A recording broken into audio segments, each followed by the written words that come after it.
As a man, you can rebuild yourself into anything. I wasn't born strong, rich, disciplined, or brilliant. I became those things. I earned them.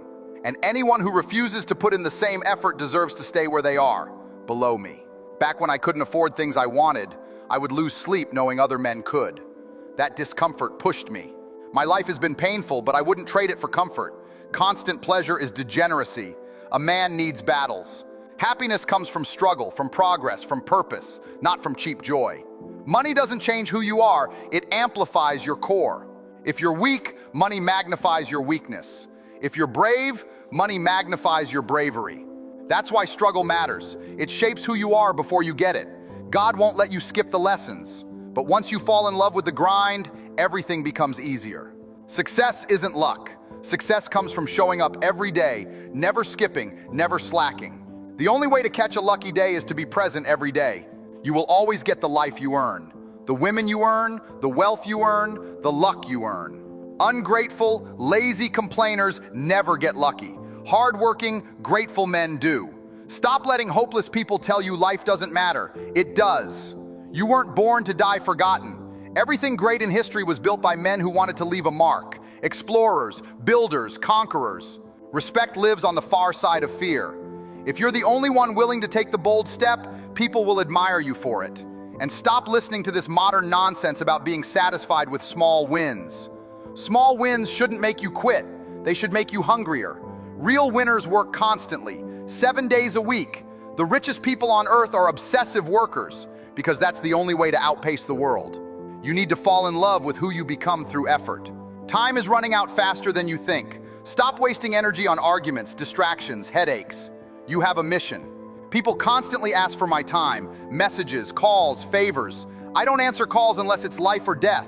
A call is a demand. A message is an option. My time is taken by the things that made me valuable in the first place. People who have time to relax never reach the top. You have to move. You have to act. Waiting for the right moment is a guaranteed way to stay average forever. Jump, even if you're unsure. The best men I know took action before they had all the information. If you wait for perfection, you'll die waiting. Stop pretending you need more preparation. You need more execution. Mistakes are necessary. Life is short, much shorter than you think. Most of your years are already gone to sleep, routine, and noise. You don't need more thinking. You need movement. You need decisions. You need risk. Whatever you want to do it now. Not tomorrow, not someday. Now. Your life will never change until you develop the courage to act when every voice inside you tells you it's safer to remain still. People spend years imprisoned by hesitation, by overthinking, by imaginary fears they've nurtured for so long that they start to believe those fears are logical. But fear is rarely logical. Fear is emotional gravity. It pulls you down toward the life you hate, but somehow feel too familiar with to abandon. The difference between the men who rise and the men who drown is simple. The ones who rise treat fear like a compass. They walk toward it instead of away from it. Most men walk away from anything that makes their stomachs twist. They avoid confrontation, avoid competition, avoid ambition, avoid risk, avoid discomfort, and then complain that life has given them nothing. Life didn't give them nothing. They rejected everything. People underestimate how much of success is simply the ability to tolerate the pressure of moving forward while your mind is screaming at you to retreat. They assume the winners are unshakable, fearless, genetically coded differently. They're not. Winners feel everything. They feel the doubt. They feel the pressure. They feel the weight, but they refuse to bend to it. They decide that the emotional violence of growth is worth more than the emotional safety of stagnation. Everyone wants to talk about motivation, but motivation is the most overrated drug. It works only when the weather is perfect, when the mood is right, when the path is straight. Real growth doesn't happen on sunny days. It happens when everything feels like it's collapsing, when you're tired, isolated, uncertain, and the only thing keeping you moving is the promise you made to yourself in silence. There comes a point where you stop arguing with the past. You stop replaying conversations in your head. You stop fantasizing about what you should have said or how you should have reacted. You realize something brutal and simple. The past cannot hear you, but the future is listening very carefully. The future is watching every decision you make right now and deciding whether to reward you or bury you. Revenge isn't about getting them back with words. It's about making the future so different from your past that everyone who underestimated you feels physically sick when they recognize your name. You don't need to shout, "You were wrong about me." Life will say it for you when your results are undeniable. That's the cruel beauty of success. It turns every opinion about you into a permanent record. The people who believed in you get to say, "I knew it." The people who doubted you get to sit in silence and swallow their pride. The people who left you get to scroll through your achievements and pretend they don't care while their stomach twists. You don't need closure. You don't need apologies. You don't need them to admit anything. Your only job is to become so upgraded that even your silence feels like a statement. Understand something. Most of the people who hurt you will never change. They won't suddenly become wise, self-aware, or remorseful. They will rationalize what they did. He was lazy. He was average. She was useless. They weren't going anywhere anyway. That's their shield. Your growth is the only thing that can pierce it. When the nobody they dismissed becomes a name they can't escape, their excuses start to crack. When your life becomes visible proof that they misjudged you, their narrative collapses. Not because you argued better, but because reality disagreed with them. And that's why revenge must be strategic, not emotional. Emotional revenge is cheap. You send angry messages, argue online, talk behind their backs, act petty, chase their attention. It feels good for 5 minutes and changes nothing. Strategic revenge is cold, slow, and devastating. You disappear into your work, into your evolution, into your plans. You turn every insult into fuel. You turn every rejection into data. You quietly build something they cannot reach anymore. One day, your existence becomes a mirror they can't look into for too long, because it reflects all the chances they threw away. The best revenge isn't them crying. It's them pretending they're fine while secretly comparing their life to yours. It's them forcing a smile when your name comes up. It's them checking your profile just to see what you're up to, and closing the app with that little sting they can't explain. You will not hear their regret. You will not see their tears, but you'll feel the imbalance shift. You'll feel the universe tilt in your favor when everything they used to mock you for becomes exactly what they wish they had taken seriously. This is why you cannot stay where they left you. If they walk away and you stay frozen at the same level, you're proving them right. If they fire you and you never rise above that moment, you're signing their judgment with your own hand. If they said, "You won't be anything," and you decided it was true, then you're not a victim of their opinion. You're a co-author of your own downfall. Revenge begins when you quietly say, "Watch me," and then stop talking entirely. The rest is execution, adaptation, and an obsession with becoming someone they'll never again have access to. Most people live like satellites around other people's worlds. They orbit someone else's influence, someone else's approval, someone else's expectations. They chase attention, beg for validation, and adjust their behavior just to stay accepted. That's why they're forgettable. That's why they're replaceable. They never develop their own gravity. They never become the kind of person others revolve around. Revenge, real revenge, is turning yourself into a center of gravity so strong that people rearrange their lives just to be near your orbit. Think back to the times you felt ignored, overlooked, or discarded. The truth is harsh. You didn't have enough gravity. You didn't have enough pull. You hadn't built enough value, presence, or energy for people to feel lost when you walked away. That stings, but it's good news because gravity can be built. Charisma is not magic. Respect is not random. Attraction is not luck. They are all side effects of how rare, useful, and unshakable you become. The weak complain about their conditions. The strong bend reality to their will. You either adapt the world to yourself or you become another name on the list of men who tried and failed. There is no third option. Every time you compromise, you hand over a piece of your throne. You think you're buying peace, but you're selling power. And the world will gladly take your peace as payment for your submission. That's why so many people feel trapped. They gave away their leverage one decision at a time until there was nothing left to negotiate with. The strong don't live in that cage. They don't ask for freedom, they assume it.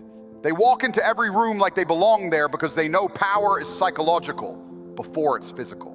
Confidence isn't arrogance. It's the armor of survival. It's the scent predators recognize and prey fears. Every day you're being measured. People might smile, but they're scanning you. They're assessing your tone, your eyes, your energy. They're asking silently, "Can I dominate this man?" And if the answer is yes, they'll smile while taking everything from you. That's how the world works. Quietly, invisibly, ruthlessly. You must learn to project power long before you possess it. Power begins in the mind. The body follows, the world follows. When you start walking like you already own what you're chasing, the world begins to reorganize itself around your certainty.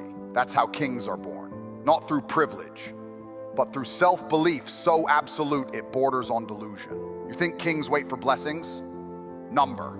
They declare them. You think conquerors wait for luck? Number.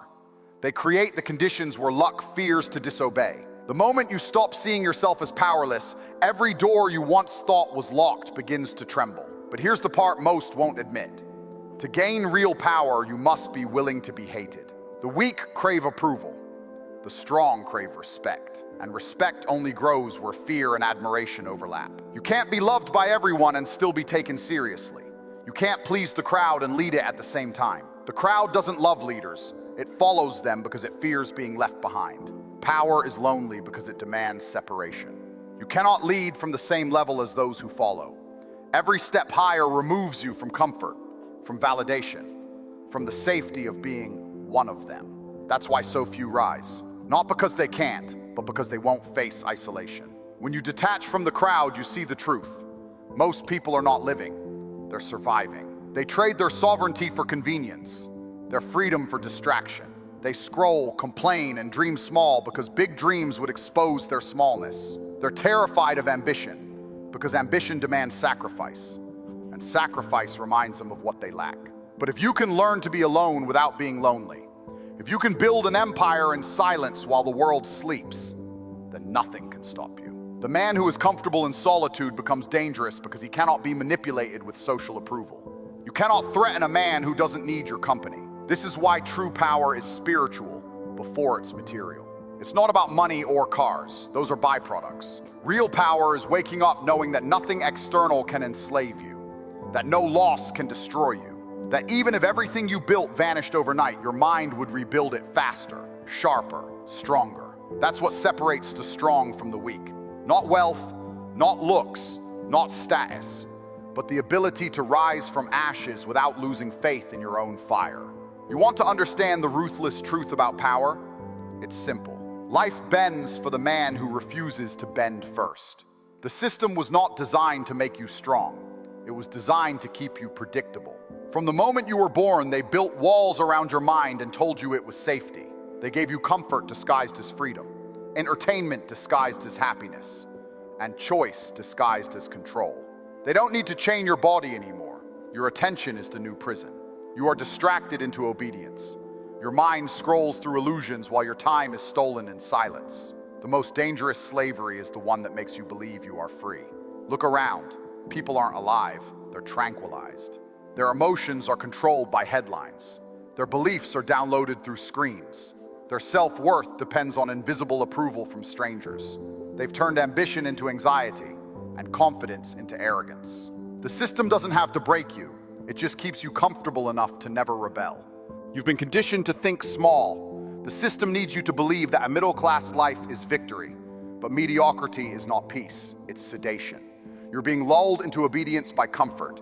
Every notification, every paycheck, every dopamine hit from your phone is part of the anesthesia. And one day you wake up realizing the comfort you worshipped has become your cage.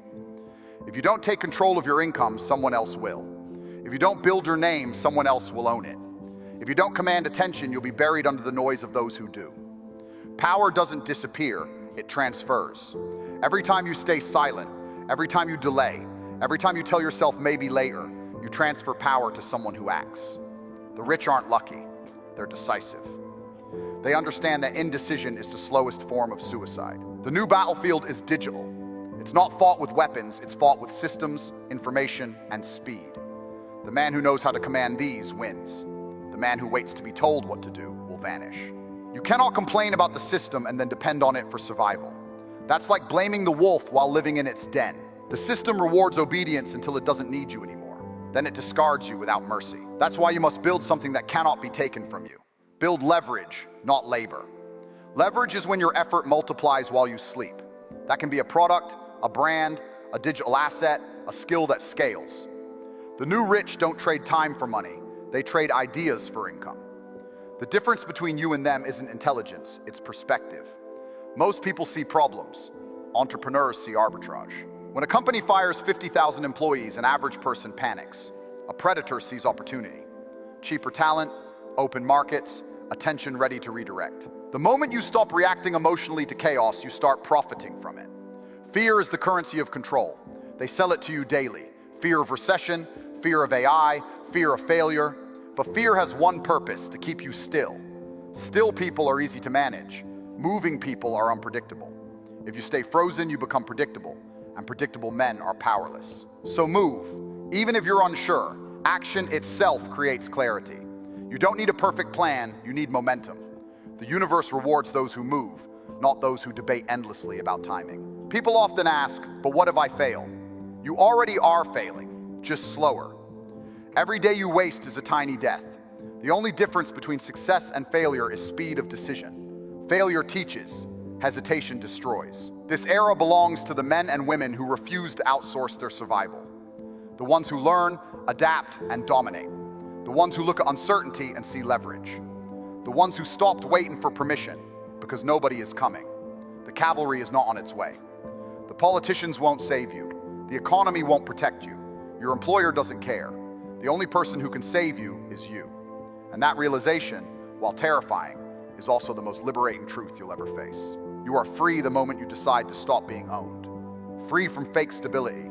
Free from the illusion of safety. Free from the dependency that chains billions to mediocrity. Freedom doesn't begin when you have money. It begins when you decide that comfort is no longer your god. If you want to win, you must stop thinking like a worker and start thinking like an architect. Workers follow instructions. Architects design systems, and systems don't get tired. Systems don't call in sick. Systems make you rich while others sleep. Understand this: the future doesn't belong to the most talented. It belongs to the most adaptable. Talent gets replaced. Adaptability evolves, and evolution is survival. Right now, while you're hesitating, others are building digital empires. They're mastering automation, creating brands, selling knowledge, turning their thoughts into streams of income. They're replacing the corporate structure that used to enslave them, and now they own the pieces. Every man who ever built an empire started with one decision: I will no longer be owned. That's the first law of freedom. The second is this: never waste a day. Each day you waste, someone else builds another layer of dominance over you. Stop asking what if, start asking how fast. Time doesn't care about your doubts. It only rewards momentum. The world is entering a digital feudal system. Data is land, attention is currency, AI is weaponry. You either own land, control currency, and wield the weapons, or you serve someone who does. There is no middle ground anymore. Start hoarding it. Guard it like wealth. If they can't capture your attention, they can't control your direction. And once you learn to redirect your attention strategically to things that multiply instead of decay, you'll begin to notice something. Power is quiet. It doesn't shout. It moves in silence because silence creates distance, and distance creates mystique. Mystique is leverage. The crowd follows what it cannot decode. They'll assume you know something they don't, and the moment they assume, you've already won. Fear governs everything: politics, business, relationships, even morality. It's the invisible tax on human potential. The reason most people never build wealth or freedom isn't that they lack opportunity. It's that they're paralyzed by the fear of loss. Every system in this world monetizes your fear. Insurance sells safety. News sells anxiety. Governments sell protection. Even relationships sell reassurance. The more afraid you are, the more you buy, the more you obey, the more you depend. Fear is the most profitable product ever invented. That's why powerful men must become immune to fear. Not fearless, but strategically detached. Fear has to be studied like a weapon, not avoided like a ghost. The moment you understand your fears, you can reverse engineer them into leverage. If you fear loneliness, master solitude until you crave it. If you fear loss, expose yourself to small failures until you become numb to destruction. If you fear confrontation, seek it until it feels like air. The man who owns his fears becomes untouchable. People can manipulate only what you hide from yourself. Every weakness you deny becomes a chain waiting to be pulled. They can't blackmail a man who has confessed his darkness to himself. Fear is also the reason why mediocrity feels safe. Comfort disguises decay. The crowd clings to jobs, relationships, and habits that are killing them slowly because change means exposure. It means uncertainty, and uncertainty feels like death. But what they don't see is that stagnation is death, just delayed, disguised as peace. Powerful people deliberately create small chaos in their lives to stay sharp. They move cities, start projects, burn bridges when necessary. Not out of recklessness, but because they refuse to fossilize. Stagnant water breeds disease. Movement purifies it. The same is true for your life. Most people live as if life owes them stability. They pray for calm seas, but calm seas never produce skilled sailors. Every storm you survive multiplies your worth. Chaos is not your enemy. It's the universe's method of sorting the weak from the strong. And here's the secret they won't tell you. The economy doesn't reward talent. It rewards courage. You could be the most gifted person alive, but if fear dictates your decisions, you'll die invisible. The world doesn't pay for ideas. It pays for execution. The rich aren't smarter. They're colder. They act while others hesitate. They study risk, calculate pain, and strike when everyone else is paralyzed. That's how empires are built. Not through luck, but through tolerance for fear. Freedom is expensive because it demands isolation. Everyone says they want to be independent, but what they really crave is approval. They want to stand alone while still being applauded for it. Impossible. Independence means detachment from validation, from comfort, from constant reassurance. Most people cannot stand their own company for a single weekend, yet they claim they want to lead others. Leadership begins when you can command yourself without audience or applause. If solitude makes you anxious, you're still enslaved. The powerful use loneliness as a forge. They enter silence and return armored. Every great strategist you've heard of, emperors, conquerors, visionaries, understood the value of isolation. They disappeared to study patterns, sharpen focus, and strip distractions until only purpose remained. Independence is not rebellion, it's self-governance. It's when your emotions, time, and energy answer only to your own code. It's when you no longer need to explain your moves because your results explain them for you. But there's a cost: misunderstanding. The world will hate your independence because it exposes their dependence. They will call you arrogant, distant, selfish. Good. Every insult is proof that you've escaped their control. Freedom also demands structure. You cannot be truly free if you are addicted to people, habits, substances, or comfort. The crowd thinks freedom means doing whatever they feel. Real freedom means not being enslaved by what you feel. To maintain independence, you must be willing to walk away from deals, people, even dreams. Nothing should own you. The moment something becomes irreplaceable, it becomes your master. Detachment is the highest form of strength. In this process, emotions will rise. Fear, anger, loneliness, desire. They will all test your authority. Most men crumble here because they think control means not feeling. It doesn't. It means feeling everything, but obeying nothing except reason. You can burn with rage and still move with grace. You can bleed with pain and still speak with calm. The mind must learn to serve you as a soldier serves his general. Loyal, unwavering, disciplined. When your thoughts stop fighting you and start fighting for you, your entire life shifts. You stop swimming against the current of your emotions, you command the current itself. Understand this: reaction is slavery, response is control. The matrix feeds on reaction: outrage, jealousy, impulsive pleasure, distraction. It needs your emotional energy to sustain its illusion of importance. But the man who responds with intention starves it. He breaks the algorithm. He becomes invisible to the systems that manipulate average men. Every headline, every comment, every insult loses its power when you decide what deserves your energy. The ability to say no is the foundation of mastery. The ability to say nothing is divine. Once your mind bends to your command, life becomes absurdly simple. You no longer negotiate with laziness or insecurity. You dictate to them. You wake when you choose, speak when you must, act when needed, and move with purpose. You don't need to prove anything to anyone because your power isn't external. It radiates quietly. You walk into a room and people feel something they can't explain. Order, authority, presence. Not arrogance, but calibration. Every gesture you make carries weight because it's backed by intention, not impulse. That's what men once called aura. It's not mysticism, it's mastery.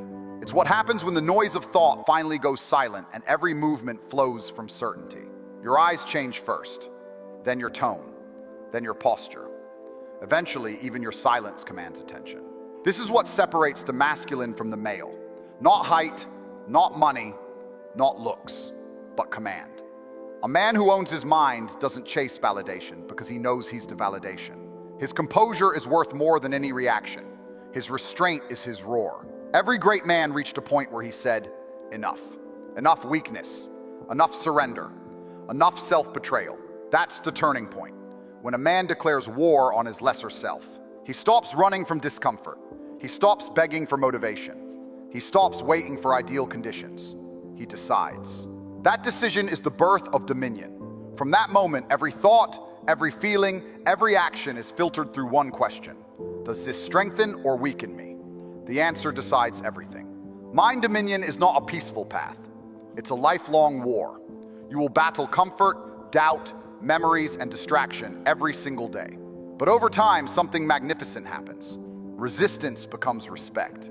Your mind stops fighting and starts serving. It begins to protect your focus, not sabotage it. It learns that obedience brings you power, and that power brings it meaning. You and your mind become one unified force, no longer divided by weakness or indecision. That unity is what ancient warriors called honor. Harmony between thought, word, and action. In that state, chaos no longer scares you. You become the calm within it. You no longer need external validation because your existence itself radiates proof. You no longer chase pleasure because you've tasted a higher form of satisfaction, control. And once you've tasted it, nothing else compares.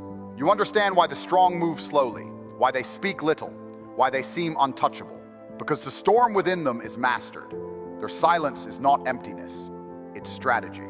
Their stillness is not weakness, it's accuracy. The modern man seeks comfort. The ancient man sought conquest. The evolved man seeks dominion, not over others first, but over himself. Because once you rule your own inner empire, the external world becomes clay in your hands. You stop fearing loss because you realize no one can take what exists inside your control. You stop chasing people because influence begins to chase you. You stop explaining yourself because truth doesn't negotiate. You stop running from fear because fear becomes the fuel that sharpens your mind into steel. Your ancestors fought wild beasts and impossible odds so you could exist. And you're spending your life scrolling, complaining, or watching porn? They'd be ashamed. You deserve to lose if you waste your potential. The world isn't going to save you. Governments won't save you. The time to move is now. Every second of hesitation pushes you closer to irrelevance. Envy should fuel you, not rot you. When I was a kid, I walked to school in the rain while watching Ferraris fly by. I used to stare at those cars and think, how do I get one? My friends shrugged. That's the difference. I turned envy into obsession. They accepted mediocrity, I declared war on it. Years later, I have more cars than I ever dreamed of. Not because I was lucky, but because I refused to stop. Most people handle envy the wrong way. Instead of letting it inspire them to rise higher, they use it to tear others down. They see success and try to destroy it because it reminds them of their own laziness. True power is turning jealousy into drive. If someone like me, raised by a single mother on a council estate, can rise to the top, anyone can. But people don't believe in themselves. They'd rather criticize than compete. Dragging someone down feels easier than climbing yourself. That's weakness disguised as morality. Good men aren't obsessed with fun. They're obsessed with progress. Real men enjoy the grind. Training, building, fixing, improving. Fun is overrated. Fun is where people get drunk, fight, cheat, overdose, and ruin everything. You want to stay safe? Stay productive. You can sit at your computer all night building something that changes your life, or you can waste your time chasing fleeting thrills that destroy it. Your circle determines your fate. Surround yourself with men who move fast, think sharp, and want more out of life. Build with people who believe in a shared vision, who challenge you, who hold you accountable. Together, you can construct an empire. But that only happens when you cut out the slow, the lazy, and the weak. Cut out